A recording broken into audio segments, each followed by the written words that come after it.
iHeart, get ready. Fantasy football is here. Welcome to the Scout Fantasy Show. ScoutFantasy.com is home to the Fantasy Football World Championships and the best players in the world. Real money winners giving their secrets to help you win. Now exclusively on iHeart. This is the Scout Fantasy Show with your host, the one, the only, Dr. Roto.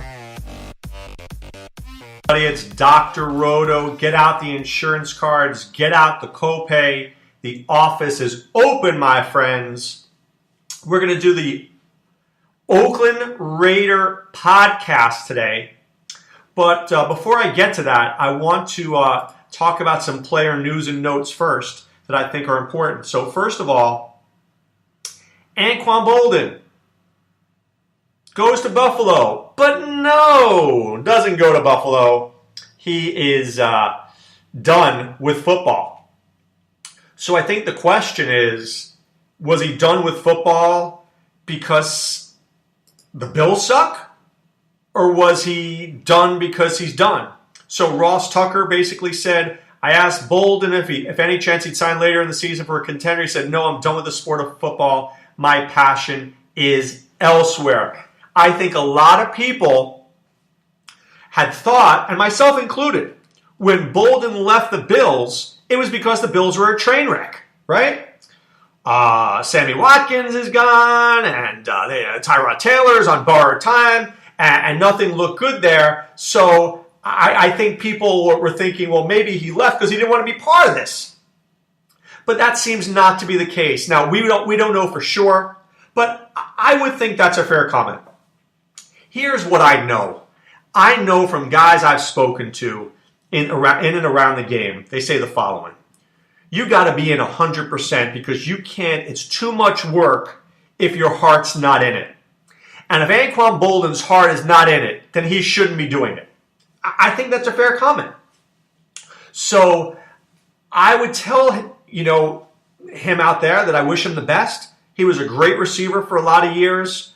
I was kind of surprised he signed with Buffalo in the first place. I mean, they weren't going to go to the playoffs. And maybe the fact that the Bills were going to be so bad led to the lack of passion. I mean, I would like to think that if he was in New England, he'd feel pretty good about football. He'd suck it up for a year. You're in Buffalo, you're going to freeze your butt off. You're playing with Tyrod Taylor. You're playing with a bunch of jabronis that don't know how to play. I could see that. I could see the problem there. So, we'll miss Anquan Boldin. What does this mean for the Bills? I think you've got to bump up Jordan Matthews. You've got to bump up Zay Jones. You've got to bump up Andre Holmes and maybe even Rod Streeter. I haven't seen Andre Holmes go in any draft. And, maybe that's my mistake. I should be taking this guy in the 24th round of a best ball draft. I really should. He's a good player. I mean, he's not that bad. But I got to think that Zay Jones looks better here. I mean, how about this kid Logan Thomas, the former quarterback? Maybe he makes an impression here. There's got to be something because the Bills are in big trouble. The Bills are in big trouble. All right, very disappointed. It seems that the NFL and Roger Goodell are close to a 5-year extension, right? He will keep the job until 2024. Seriously. I can't stand him. It says here, it's interesting timing considering Goodell looks headed toward another legal fight over suspension, likely has less support from one of the owners, Jerry Jones, and is almost certainly on the path to a labor dispute in 2021. Right? There's no doubt. I mean, enjoy football right now. Because there's no way the players are going to sign another crappy deal like they did this go around.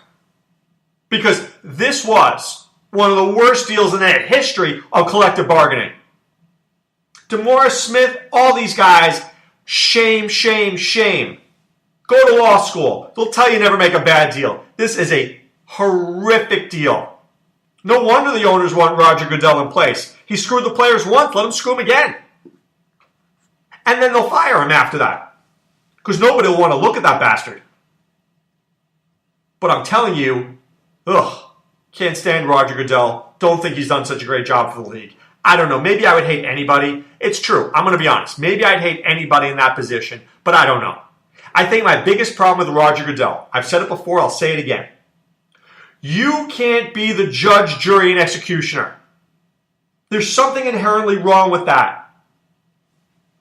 There needs to be somebody independent. That's why we have a jury system. That is why when a judge rules, there's an appellate court. Seriously. That's why when the appellate court goes the other way, they go to Supreme Court. It's not just Roger Goodell goes to Roger Goodell, who goes to Roger Goodell. Oh, wait a second. What does Roger Goodell think? Ugh. All right. Fired up now. Let's get to my Oakland Raiders preview. Let's start with Derek Carr. I like some Derek Carr. I really do. I like Derek Carr. Now, I'm going to say this. I don't think people see Derek Carr as a top 12 quarterback. I'm absolutely okay with that because I do. So you want to take Big Ben over Derek? Be my guest. You want to take Matthew Stafford or Dak or Jameis over Derek? Be my guest. I'll take Derek Carr. Really good offensive line, has good weapons, and I think he's a great player. Look, I don't dislike Jameis Winston. In fact, I find I like him more when I'm watching Hard Knocks. I'm wondering if some of the stuff he's doing is for TV. I wonder about that. But you know what? I like him. But man, Derek Carr, that's a team leader. That's a team leader. When he's arm in arm with Khalil Mack as his BFF, when this country is going through a lot of problems with race problems, I thought that was big. That's a leader. I'm liking Derek Carr a lot. Do I like his numbers? Yeah, they're pretty good. 4,000 yards, 30 touchdowns, nothing wrong with that. But what if I told you they could be better? What if I told you his numbers could be better? They were good last year. I think they could be better this year. Dude's 26. He's in his prime. So I'm all in. If I go with Derek Carr as my one quarterback this year, will I feel good about it? That's an interesting question. I'm going to say yes, but I would like one of the better backups. But I think I can win with Derek Carr. I do. So let's get in with him. Marshawn Lynch, 31 years old. So let's break him down. Let's break Beast Mode down. First of all, I think there's value there. I do. Secondly, what I'll tell you about him is the following. He's going to score touchdowns. This is a very good offensive line. This is a very potent offense. They're going to get down to the 5-yard line. And I don't think that DeAndre Washington and Jalen Richard are going to be guys who get score. I think Marshawn Lynch will. If I'm in a standard format, I love Marshawn Lynch. I would tell you, I think he could get easily 10 touchdowns. Easily. So do I think he's a really good second or third round pick in a standard format? I do. I think we're looking at 1,000 yards and 10 touchdowns. Is he going to get, 250 carries? Probably not. But what if I say that he gets 16 carries a week times 16 weeks? That's 256, maybe less. So how about 14 at 16 is 224. I'll give him 224. 224, 225, whatever it takes. But I like Marshawn Lynch. I do. Don't love him as much in a PPR format. Like him way more in half-point PPR and standard. But I like him. I like DeAndre Washington and Jalen Richard too. But, here comes the but. I don't know which guy is going to be better. I liked DeAndre Washington more last year going into the season. But when I watched Richard play, I saw a guy with a second, third, and fourth gear. So my guess is this. My guess is that Lynch gets 14 carries a game, right? Give or take. And then my guess is that Washington and Richard split the other 10. 6-4, 7-3, 5-5, 8-2, depending on the week. So I like those guys in a best ball format. I don't necessarily like them in a regular drafting league. Maybe I take one of them in like the 18th round, but I'm not loving it. Not loving that. I think there are 3 wide receivers to look at here. The first is Amari Cooper. So let me just break down Amari Cooper for you. Through the first 8 weeks of the season last year, he had 6 for 137 one week, 6 for 138, 10 for 129, 12 for 173. But from weeks 11 on, 4 for 57, 4 for 22, 2 for 59, 5 for 29, 1 for 28. He disappears. He disappears. The better the cornerback, the more he disappears. The worse the cornerback, the better he plays. If he got to play against New Orleans every year, the guy would score 20 points a week. So, here's my problem. Amari Cooper is going to go in the second round of every draft. I'm looking at a draft right here. The team who drafted 4 took Cooper in round 2. I get it. It makes sense. I'm not doing it. Okay? I get it. It makes sense. I'm not doing it. And I'm not doing it not because I don't like him, but because I am not convinced that he is going to be great every week. I need to feel that way. So I would take Amari Cooper in round 3, which probably means I won't get him. If I'm picking number 1 or 2, I might take him at the end of the second because I know I can come back with a receiver in the 3rd round. And then Cooper could be my number 2 receiver, not my number 1. I just don't know how I feel with Amari Cooper as my number 1. I don't think I win my league with him. I think I compete. I don't think I win. So let me talk about Michael Crabtree with you. Michael Crabtree had a very good year last year. I'm not going to say that he didn't. He had 89 receptions, 1,000 yards, 8 touchdowns. He had an awful lot of targets. Let me just say this. I owned Crabtree on a bunch of teams last year. I was very, very disappointed in his hands. He had a lot of big drops. He had a lot of big drops. I'm just throwing it out there. I know he was good, but he had some really big drops. Drops that, like, if I'm Carr, I'm looking at him going, really? Really? Like, dude, hold on to the football. So I don't want to disrespect Michael Crabtree, but here's my problem. Michael Crabtree, okay, I don't have a problem here. He went in the 5th round of a recent draft I'm looking at here. That's fine by me. I'm fine with that. But I was in a SiriusXM host draft where somebody took Michael Crabtree in round 3. You take Crabtree in round 3, nah, I'm not interested. You take Crabtree in round 5, I love it. Right? 5 I love, 3 I hate. 4, probably not either unless he's my 3rd guy. If I start a draft with LaShawn McCoy and I go Cooks, Thomas, Crabtree, I'm good with that. I really want Crabtree as my wide receiver 3, not my 2 and not my 1. So I think the Raiders have 2 very good receivers for real life, but I don't know if they're number 1 receivers for fantasy. Now, Cordarrelle Patterson, another guy I want to talk about here. So I think he was just beginning to get it last year. He had 70 targets, 52 receptions. He was just learning how to run routes.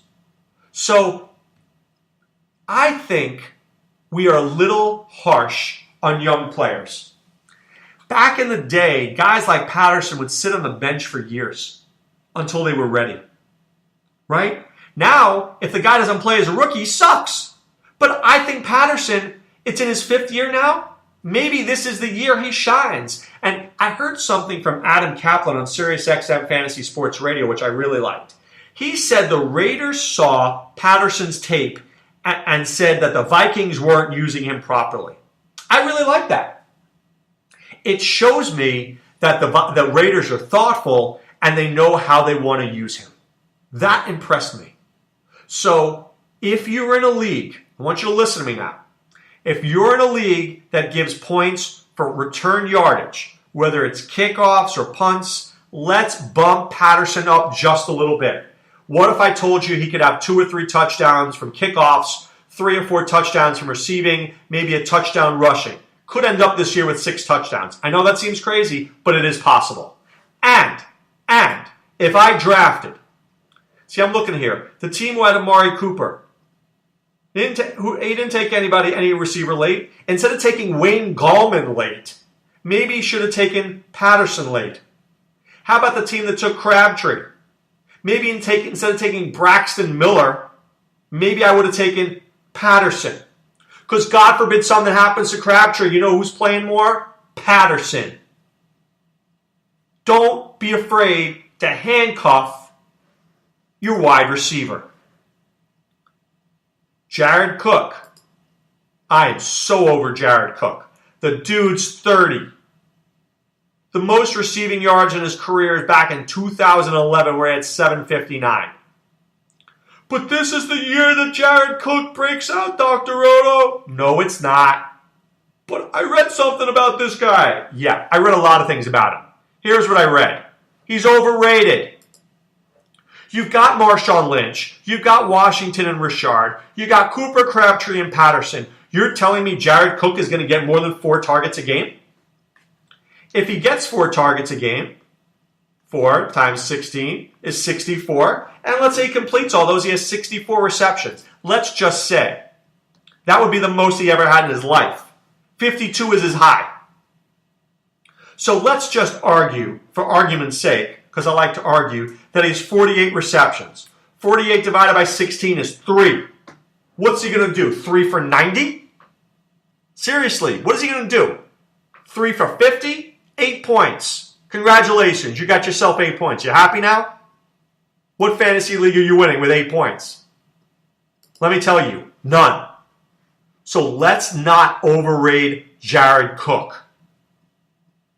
I love the stuff we see in camp. This guy's going to have a big year. Please. Please. He's Jared Cook. He's 30. He's not going to get better. He's going to be okay. 50 catches, 600 yards, 5 touchdowns. There you go. Exciting. I mean, what is Jared Cook? Seriously, even if you liked him, isn't he like a top 20 tight end? Not top 12, top 20. I like Austin Hooper more. I like CJ Fedorowicz more. I might even like Austin Seferian-Jenkins more if he stays out of jail. So let's not go crazy here with Jared Cook. Let's just appreciate who and what he is. A marginally talented guy who probably has more potential than he actually shows, and he's been a disappointment everywhere. But besides that, I love him. All right, what I want you to do now, guys, I want you to go to play. Let's do it with me right here. Play. FFWC.com. When you go there, you know what you see? You see drafts. Tonight, starter draft, 8 p.m. Online championship, 9 p.m. Another starter draft at 10:30 p.m. We are drafting literally every day. Every day. Now, I've got a Beat Dr. Roto draft this Sunday, 5 p.m., 6 spots still open. 6 spots still open. Come on in. See if you can win. If you win the online championship, you either get $1,500, I believe it is, or a free ticket to play in the main event. And if you win the main event, you win your league and have the most points, you get $10,000. And maybe if you're the best team overall, get $150,000. So you could take your $299 from the Beat Dr. O contest, enter that, beat me if you're lucky, win that league, and make $150K. It's like American Gladiators, right? I'm Nitro. You got to beat me. You beat me. You go on to the big dance. All right, time now to put away the insurance cards, put away the copay. The office is closed, my friends. Back with news, back with podcasts. I'm just back. That's what I am. I'm back with more fantasy football. Have a great day, guys. Be well. Take care. Thanks for listening to the Scout Fantasy Show. There's never been a better time to join the Scout Army. Visit scoutfantasy.com. Use the promo ROTO for 2 months free. And don't forget, fantasy players, please thumbs up the podcast on the iHeart app. See you next time. Go Scouts!